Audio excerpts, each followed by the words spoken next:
Welcome प्यारे बच्चों। तो आप सभी का अपने channel Hindi study and poetry में हार्दिक अभिनंदन और स्वागत है। और आज मैं क्लास 9th के बच्चों के लिए एक बहुत ही इंपॉर्टेंट पार्ट दो बैलों की कथा के बहुत ही आसान भाषा में प्रश्न उत्तर लेकर आया हूं। और मैं आपको एक बात की गारंटी देता हूं कि अगर आप इस वीडियो को देख लेंगे तो आपको सारे के सारे प्रश्न उत्तर इस वीडियो को देखने के बाद याद हो चुके होंगे और ये बहुत ही आसान भाषा में लिखे गए हैं। तो चलिए शुरू करते हैं। सबसे पहले पाठ का नाम है दो बैलों की कथा और इसके लेखक का नाम है प्रेमचंद। आपको राइटर का नाम भी पता होना चाहिए। तो पाठ का नाम है दो बैलों की कथा और यह पाठ एक कहानी है और इसके लेखक का नाम है प्रेमचंद।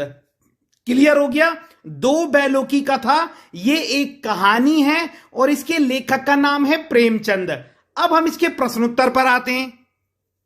पहला प्रश्न है, कांजी हाउस में कैद पशुओं की हाजिरी क्यों ली जाती होगी?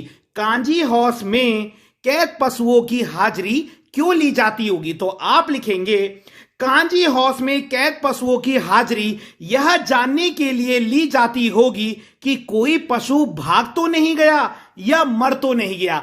अब देखिए, आधा प्रश्न तो आपको जब हम लिखते हैं ना तो आधा उत्तर तो आपको प्रश्न में ही मिल जाता है। जैसे प्रश्न है, कांजी हाउस में कैद पशुओं की हाजिरी क्यों ली जाती होगी? तो आधा उत्तर तो देखो यही है, कांजी हाउस में कैद पशुओं की हाजिरी क्यों की जगह में आप लिख देंगे इसलिए ली जाती होगी कि कोई पशु भाग तो नहीं गया या मर तो नहीं गया। तो कांजी हाउस में कैद पशुओं की हाजिरी क्यों ली जाती होगी? तो यह जानने के लिए ली जाती थी कि कोई पशु भाग तो नहीं गया या मर तो नहीं गया। क्लियर हो गया इतना? तो कांजी हाउस में कैद पशुओं की हाजिरी क्यों ली जाती होगी? कांजी हाउस में कैद पशुओं की हाजिरी यह जानने के लिए ली जाती होगी कि कोई पशु भाग तो नहीं गया या मर तो नहीं गया। मतलब ये चीज जानने के लिए कि यार कहीं कोई पशु अंदर पड़ा हुआ तो नहीं है, कहीं कोई अंदर जो पशु है वो वहां से भाग तो नहीं गया, मर तो नहीं गया। ठीक है, क्लियर हो गया? अगला प्रश्न है, छोटी बच्ची को बैलों के प्रति प्रेम क्यों उमड़ आया? छोटी बच्ची को बैलों के प्रति प्रेम क्यों उमड़ आया? तो आप लिखेंगे, छोटी बच्ची की मां मर गई थी और सौतेली मां उस पर अत्याचार करती थी और बैलों पर भी अत्याचार हो रहा था, इसलिए छोटी बच्ची को बैलों के लिए प्रेम उमड़ आया। अब जो छोटी बच्ची थी ना, उसकी अपनी मां तो मर गई थी और सौतेली मां उस पर बहुत अत्याचार करती थी और बैलों पर भी क्या हो रहा था, गया के घर में अत्याचार हो रहा था, इसलिए छोटी बच्ची को बैलों पर दया आ गई। मतलब क्लियर है? तो छोटी बच्ची की मां मर गई थी और सौतेली मां उस पर अत्याचार करती थी। छोटी बच्ची की मां मर गई थी और सौतेली मां उस पर अत्याचार करती थी और बैलों पर भी अत्याचार हो रहा था, इसलिए छोटी बच्ची को बैलों के प्रति प्रेम उमड़ आया। अब देखो इसमें भी आधा प्रश्न सबसे नीचे देखो, ये देखो, इसलिए छोटी बच्ची को बैलों के प्रति प्रेम उमड़ आया। ये तो क्वेश्चन में भी लिखा हुआ है, तो आपने थोड़ा सा ही तो याद करना है कि छोटी बच्ची की मां मर गई थी और सौतेली मां उस पर अत्याचार करती थी और बैलों पर भी अत्याचार हो रहा था, बस इसलिए छोटी बच्ची को बैलों के प्रति प्रेम उमड़ आया। अगला प्रश्न है, इस कहानी में बैलों के माध्यम से कौन कौन से नीति विषयक मूल्य उभर कर आए? बेटा, नीति विषयक मूल्य का मतलब होता है अच्छी बातें। आपने ये कहानी पढ़ी होगी ना, दो बैलों की कथा, तो इसमें आपको कौन कौन सी अच्छी बातें सीखने को मिली? तो नीति विषयक मूल्य का मतलब होता है अच्छी बातें। और जब भी आपको प्रश्न में कोई डिफिकल्ट वर्ड मिलता है ना, तो आप उसे अंडरलाइन कर लीजिए और उसके सामने टीचर आपको मीनिंग बताते होंगे तो आप वहीं पर लिख दिया करो। कई बार पता क्या होता है कि हम ना प्रश्न का मतलब ही नहीं समझ पाते, क्योंकि उसमें एक दो वर्ड हमको इतने डिफिकल्ट लगते हैं कि हम सोचते हैं यार ये क्या पूछ लिया नीति विषयक मूल्य। तो नीति विषयक मूल्य का मतलब होता है अच्छी बातें। तो क्या क्या अच्छी बातें सीखी आपने? कितना आसान क्वेश्चन है। हमें हार नहीं माननी चाहिए, मुसीबत में अपने मित्र का साथ देना चाहिए, अपने मालिक के प्रति वफादार होना चाहिए और गलत का विरोध करना चाहिए। और आपको ज्यादा बड़े बड़े आंसर नहीं लिखने, मेरी बात ध्यान से सुनिए। सीबीएसई बोर्ड में 2 मार्क्स के क्वेश्चन आते हैं क्षितिज की बुक से और 2 मार्क्स का मतलब होता है आपको अराउंड 25 वर्ड्स लिखने, इसके आसपास ही लिखने। मतलब 20 भी हो सकते हैं, 30 भी हो सकते हैं, मतलब 25 के आसपास लिखने। क्लियर है? तो हमें हार नहीं माननी चाहिए, मुसीबत में अपने मित्र का साथ देना चाहिए, अपने मालिक के प्रति वफादार होना चाहिए, गलत का विरोध करना चाहिए। है ना? क्लियर हो गई बात? अगला प्रश्न है, प्रस्तुत कहानी में प्रेमचंद ने गधे की किन विशेषताओं के आधार पर उसके प्रति रूढ़ अर्थ मूर्ख का प्रयोग न कर किस नए अर्थ की ओर संकेत किया है। अब आपने जो ये चैप्टर पढ़ा होगा ना, तो इसमें बता रखा है कि गधा सबसे मूर्ख होता है। क्यों? क्योंकि वो बहुत सीधा होता है, उसको तुम कितना भी मार लो वो विरोध नहीं करता है, बहुत सीधा जानवर है, इसलिए उसको मूर्ख कह रहे हैं। लेकिन प्रेमचंद ने इसमें क्या नया अर्थ जोड़ दिया, तो आप लिखेंगे प्रायः मूर्ख इंसान को गधा कहा जाता है। बिल्कुल सही बात है। जैसे हम भी, कई होता है ना, कोई बहुत बेवकूफ होता है तो हम बोलते थे अरे गधे, ठीक है। तो प्रायः मूर्ख इंसान को गधा कहा जाता है, परंतु लेखक ने गधे की तुलना साधु संतों से भी की है। क्यों की है? क्योंकि साधु संत भी बहुत सीधे और शांत होते हैं और गधा भी बहुत सीधा और शांत होता है। तो इस पाठ में गधे की तुलना साधु संतों से भी की गई है। तो प्रायः मूर्ख इंसान को गधा कहा जाता है, परंतु लेखक ने गधे की तुलना साधु संतों से भी की है।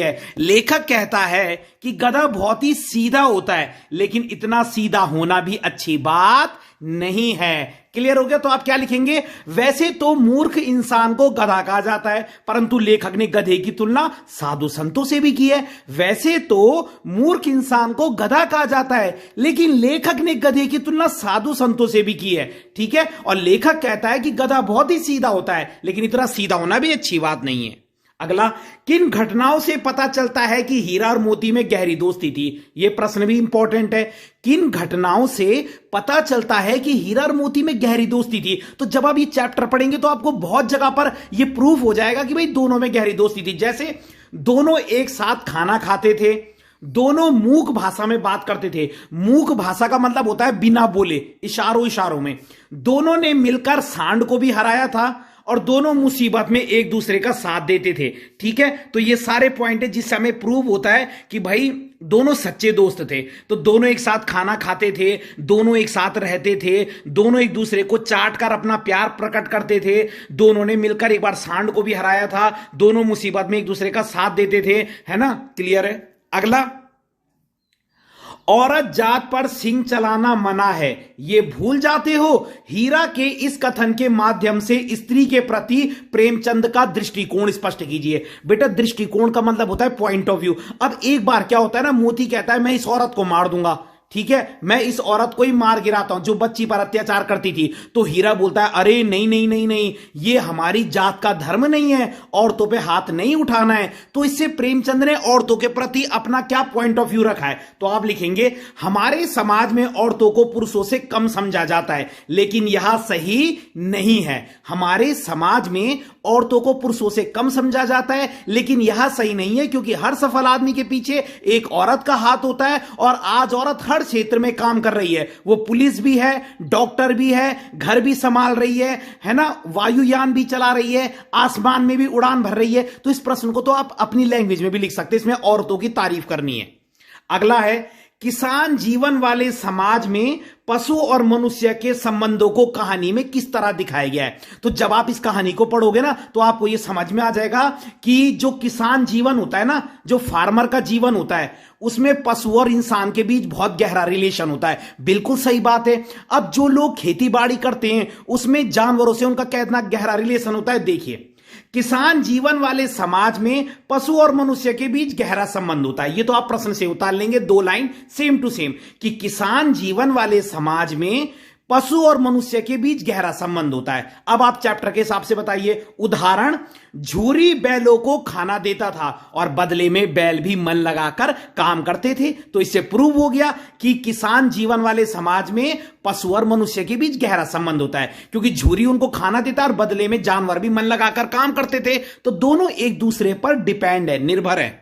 अगला, इतना तो हो ही गया कि 9-10 प्राणियों की जान बच गई। ये बेटा तब का जिक्र है जब वो मिलकर कांजी हाउस की दीवार गिराते हैं। याद है ना, जब कांजी हाउस की दीवार गिरती है तो सारे जानवर वहां से भाग जाते हैं। तो इतना तो हो ही गया कि 9-10 प्राणियों की जान बच गई, वे सब कम से कम हमको आशीर्वाद देंगे। मोती के इस कथन के आलोक में उसकी विशेषताएं बताइए। जो मोती ये बात कह रहा है ना कि इतना तो हो ही गया, कम से कम हमारे कारण 9-10 प्राणियों की जान बच गई, उनका आशीर्वाद हमको मिलेगा। तो इससे क्या प्रूफ होता है? मोती कैसा बैल है? तो मोती से अन्याय सहा नहीं जाता था, वह गलत बातों का विरोध करता था।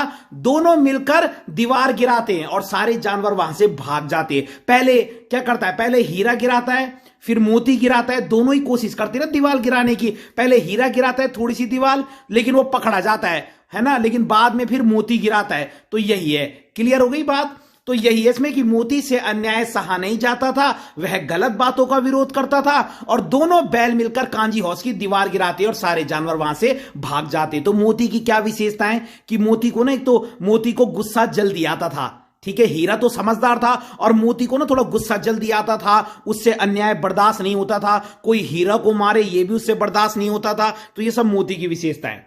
अगला है आशय स्पष्ट कीजिए। आशय का मतलब होता है बेटा आपको उसका मीनिंग बताना है, मतलब कि ये क्यों ये लाइनें आई हैं। आशय का मतलब होता है आपको उस पंक्ति का बताना है कि पंक्ति क्यों आई है, क्या मतलब है इसका। अवश्य ही उनमें कोई ऐसी गुप्त शक्ति थी। गुप्त शक्ति का मतलब होता है छिपी हुई शक्ति। तो हीरा और मोती में कौन सी छिपी हुई शक्ति थी। अवश्य ही उनमें ऐसी कोई गुप्त शक्ति थी जिससे जीवों में श्रेष्ठता का दावा करने वाला मनुष्य भी वंचित है। कौन सी थी उनमें गुप्त शक्ति। तो हीरा और मोती बिना कहे एक दूसरे की बातों को समझ जाते थे। यही तो उनमें गुप्त शक्ति थी कि हीरा और मोती बिना कहे एक दूसरे की बातों को समझ जाते थे। इसलिए लेखक को लगता है कि जरूर उनके पास कोई गुप्त शक्ति थी कि वो बिना कहे एक दूसरे की बातों को समझ जाते थे, एक दूसरे की भावनाओं को भी समझ जाते थे। अगला है, उस एक रोटी से उनकी भूख तो क्या शांत होती, पर दोनों के हृदय को मानो भोजन मिल गया। अब ये लाइन एक कब आई है, तो तुमको पता होगा झूरी के दो बैल थे, हीरा और मोती। तो एक बार झूरी का साला गया उन दोनों बैलों को अपने यहां काम करने ले जाता है, ठीक है, लेकिन वो उन पर बहुत अत्याचार करता है, उनको सूखा भूसा दे देता है खाने के लिए, वो खाते भी नहीं है बैल सूखा भूसा, ठीक है। तो उस घर में कौन था जो उनको एक एक रोटी देता था, तो इसको ही बताना है आपने। तो आप लिखेंगे गया के घर में। गया कौन है, झूरी का साला जिसके दोनों बैल है। झूरी मालिक है, उसके दो बैलों के नाम है हीरा और मोती, और झूरी का साला गया एक बार बैलों को अपने साथ ले जाता है, ठीक है। तो गया के घर में हीरा और मोती पर अत्याचार होता था, बिल्कुल सही बात है। एक बार बैल वहां से भाग भी जाते हैं अपने घर, फिर से गया उनको वापस ले जाता है। तो गया के घर में हीरा और मोती पर अत्याचार होता था।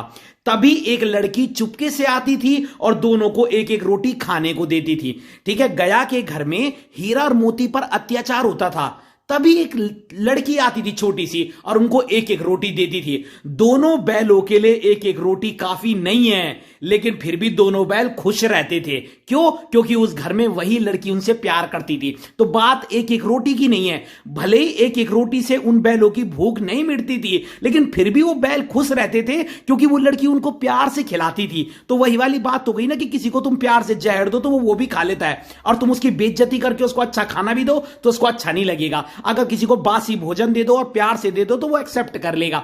तो वो लड़की क्या थी, वो लड़की भले उनको एक एक रोटी देती थी, पर दोनों बैल खुश रहते थे क्योंकि वो जानते थे कि वो लड़की उनको प्यार से खिला रही है और उन्हें प्यार करती है। तो ये आप अपनी लैंग्वेज में लिख सकते हैं। और मैंने बता दिया आंसर 25 वर्ड्स के नियर बाय होनी चाहिए, तो घबराइएगा मत। और कई क्वेश्चन ऐसे होते हैं जिनके सटीक आंसर होते हैं, तो लंबे लंबे जबरदस्ती के एक्स्ट्रा क्वेश्चन लिख के कोई फायदा नहीं है। मैं सीबीएसई का रूल बता रहा हूं आपको कि लगभग 2 मार्क्स में 25 शब्दों के आसपास लिखना होता है। क्लियर हो गई बात। तो अगर आपको वीडियो पसंद आई हो तो लाइक कीजिएगा, कमेंट जरूर कीजिएगा। अगर आपका कोई भी क्वेश्चन हो तो आप कमेंट बॉक्स आपका ही है, आप कमेंट बॉक्स में पूछ सकते हैं, आपको सारे प्रश्नों के जवाब दिए जाएंगे। और वीडियो को लाइक शेयर ज्यादा से ज्यादा कीजिएगा।